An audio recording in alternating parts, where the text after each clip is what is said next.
Bismillahirrahmanirrahim. Assalamualaikum warahmatullahi wabarakatuh dan selamat sejahtera kepada semua guru. Kali ini saya akan berkongsi penulisan komponen keberhasilan yang merupakan salah satu komponen dalam PBPPP. Jadi kita lihat dulu apakah dia sebenarnya komponen keberhasilan ini. Jadi komponen keberhasilan ini merupakan 10% daripada keseluruhan PBPPP itu, iaitu ada dua lagi komponen, iaitu komponen generik dan fungsional, yang mewakili 90%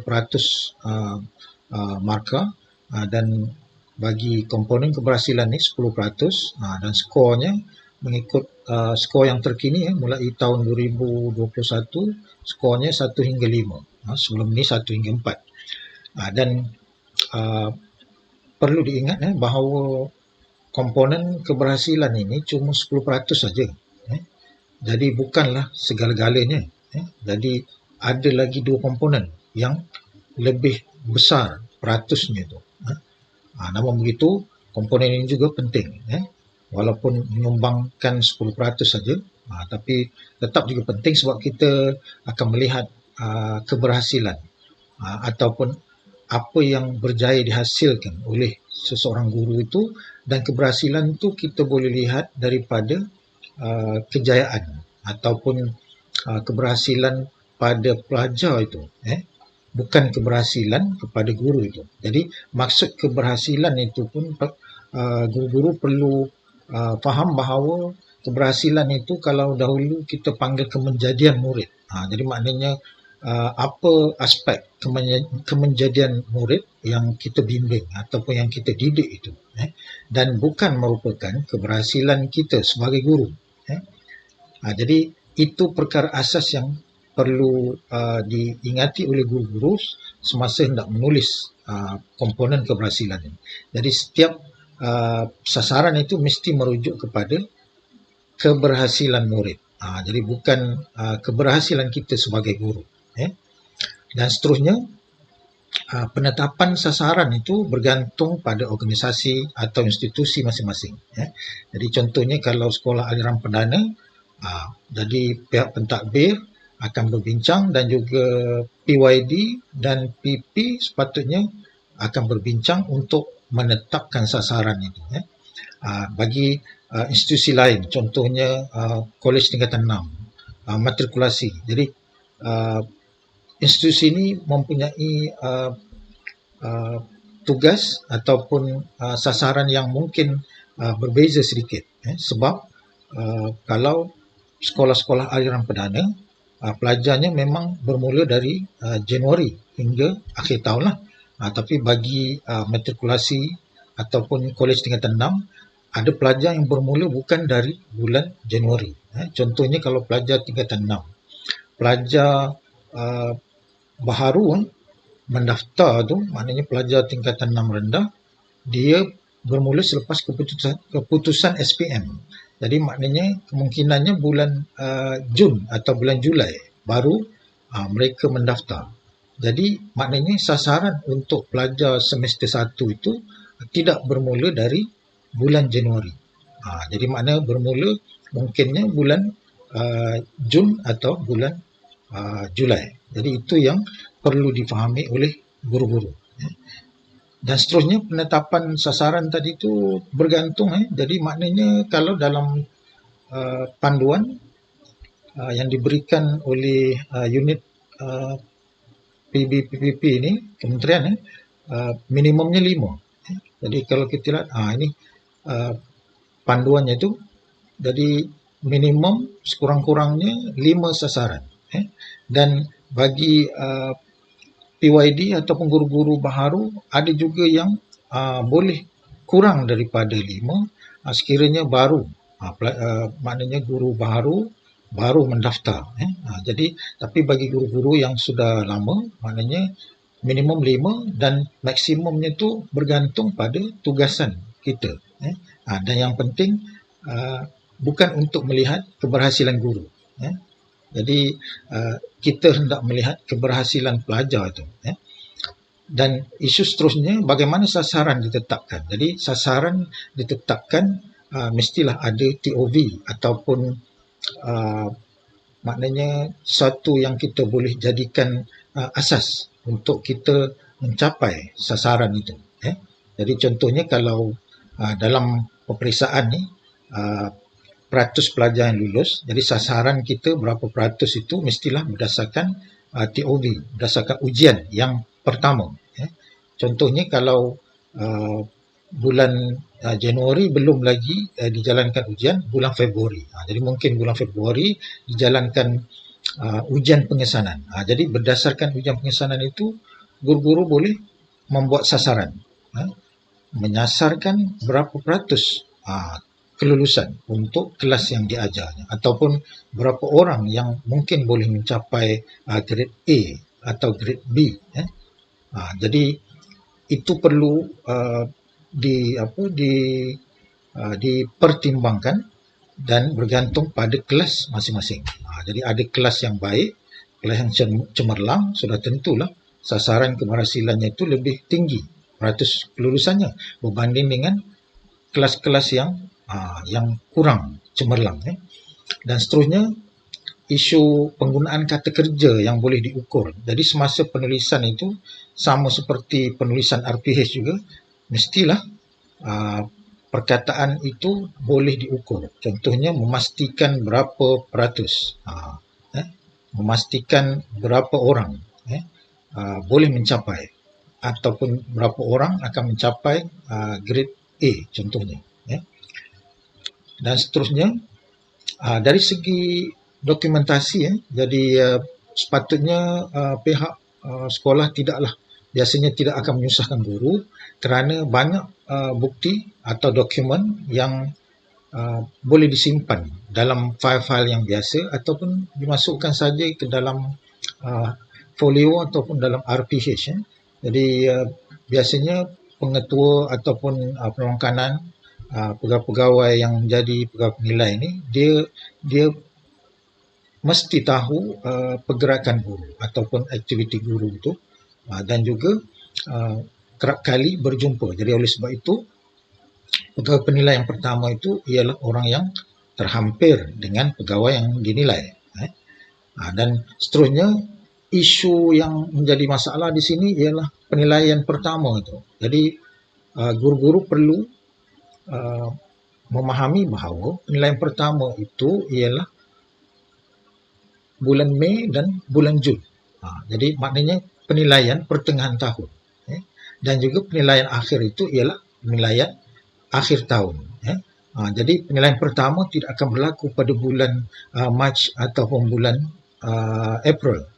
Jadi maknanya penilaian pertama pun bukan yang akhir.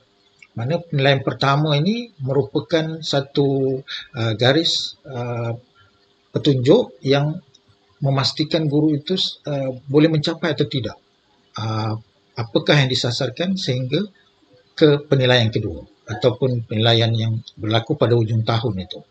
Sekiranya dalam penilaian pertama itu pada pertengahan tahun, mungkin ada sasaran tidak boleh dicapai oleh guru itu. Jadi itulah pentingnya pegawai yang dinilai berbincang dengan pegawai penilai kembali berdasarkan pencapaian pelajarnya bagi penilaian pertama. Jadi biarlah pencapaian itu atau sasaran itu logik, maknanya ada rasionalnya, kenapa perlu dibincangkan. Jadi tidak semestinya penilaian pertama itu tidak boleh diubah suai. Jadi yang penting di sini ialah perlunya perbincangan antara PYD dengan pegawai penilai. Jadi pegawai penilai ada pegawai penilai 1 dan pegawai penilai 2. Pegawai penilai 1 yang paling hampir dengan pegawai yang dinilai itu. Jadi pegawai penilai pertama sudah tentu memahami kedudukan ataupun keadaan guru yang dinilai itu. Jadi kalau dalam penilaian yang terkini ini, dalam borang baharu tahun 2021, ada pengubahsuaian sedikit lah daripada berbanding dengan borang yang lama itu. Jadi guru-guru perlu mengikuti panduan yang terbaru. Jadi dan apabila kita menetapkan sasaran itu, maknanya sudah tentu sasaran kita berdasarkan TOV ataupun ujian pengesanan bagi pelajar itu bagi guru PDP lah. Tapi bagi guru-guru lain, contohnya guru kaunseling, guru disiplin, jadi penulisan bagi pencapaian keberhasilan mereka berbezalah dengan guru-guru PDP ni. Jadi maknanya mereka perlu menyasarkan kalau disiplin, bagaimana peratus kesalahan disiplin, sesuatu masalah disiplin atau kesalahan disiplin itu dapat dikurangkan. Jadi maknanya itulah yang dimaksudkan dengan job based workplace, maknanya sasaran ditetapkan berdasarkan tugas dan juga tempat seseorang pegawai yang dinilai itu bertugas. Jadi maknanya pegawai yang dinilai dan pegawai penilai perlu berbincang dan menentukan sasaran itu mestilah logik dan maknanya boleh dicapai. Dan sekiranya ada masalah, jadi oleh sebab itulah pegawai penilai pertama itu paling hampir dengan guru yang dinilai, kerana pegawai penilai itu memahami tugas pegawai yang dinilai itu. Dan apabila sudah dimasukkan pencapaian itu, contohnya kalau sasaran seorang guru itu dia kata peratus mencapai 90% kelulusan dalam mata pelajaran tertentu. Tapi apabila sasaran pada pertengahan tahun sudah menunjukkan maknanya boleh dicapai 90%, maknanya pada penilaian pertama mungkin sudah mencapai 50%. Jadi kalau oleh sebab itu kena bincang kembali dengan pegawai penilai supaya bolehkah peratus itu ditingkatkan. Kalau rasanya boleh, ya boleh diubah. Tapi kalau rasanya sasaran itu tinggi sangat, tapi berdasarkan pencapaian bagi pertengahan tahun itu rasanya tidak boleh dicapai, jadi boleh diubah sesuai, maknanya mungkin tak boleh capai 90. Jadi mungkin kena turunkan, kurangkan jadi 80%. Dan contohnya kalau dari awal tahun sampai akhir tahun pencapaian yang disasarkan 90%, tapi yang tercapai 80%. Jadi sudah tentulah 80% bagi 90%, kali dengan 100. Lepas itu guru-guru perlu memasukkan skor itu ke dalam ruangan yang disediakan. Selepas itu borang itu akan mengira, jadi auto kira. Jadi setahu saya jumlah markah itu akan akan berlaku secara auto kira, secara automatik. Jadi kalau itu dari segi peratus, tapi kalau dari segi bilangan, contohnya kalau kita sasarkan 2 orang yang dapat A dalam satu mata pelajaran, tapi akhirnya kita cuma dapat capai seorang saja, jadi maknanya 50% lah tercapai, maknanya 1/2, jadi kali 100. Okey, jadi saya rasa itu antara isu yang menjadi masalah guru-guru selama ni. Dan juga kalau tingkatan 6, pelajar semester 1 dia tiada penilaian yang pertama, sebab dia masuk pun sudah selepas berlaku penilaian pertama, sebab pelajar semester 1 masuk mendaftar pada bulan Jun atau Julai. Jadi maknanya bagi guru-guru yang mengajar pelajar semester 1 perlu faham bahawa penilaian dibuat pada untuk penilaian kedua saja. Itulah penilaian akhirnya, sebab tiada penilaian pertama, sebab pelajar itu tiada lagi dalam bulan Januari sehingga bulan Jun atau bulan Mei. Dan bagi semester 2 itu memang betul pelajar mula belajar dari bulan Januari. Jadi maknanya pelajar semester 2 kita boleh ambil markah ujian pengesanan dan kita sasarkan sebab nanti mereka akan menduduki peperiksaan pada biasanya pada bulan 5 atau bulan 6. Jadi kita boleh dapat keputusan yang sebenar. Jadi itulah sasaran kita. Jadi maknanya sasaran dicapai dalam penilaian yang pertama. Tak perlu menunggu sehingga penilaian yang kedua sebab kita dah boleh lihat pencapaian itu dalam semester kedua, iaitu dari Januari hingga Mei atau Jun. Dan seterusnya semester 3 pula dalam bulan Jun hinggalah ke akhir tahun. Jadi maknanya pelajar semester 3 tiada penilaian yang pertama. Terus saja penilaian yang kedua sebab mereka belajar dari bulan Jun hingga ke bulan November. Jadi inilah yang perlu dibezakan oleh guru-guru mengikut organisasi masing-masing. Jadi kalau matrikulasi dan kolej tingkatan 6 memang agak rumit sikit sebab dia berbeza dengan guru-guru yang mengajar pelajar di sekolah aliran perdana. Sebab aliran perdana sudah tentu penggal itu bermula dari Januari hingga Oktober ataupun November, sehingga hujung tahun lah. Jadi saya rasa itu antara isu yang perlu dipahami supaya jangan keliru. Dan yang paling penting tadi setahu saya ialah keberhasilan itu, iaitu keberhasilan murid ataupun kemenjadian murid itu. Jadi bukannya kemenjadian guru.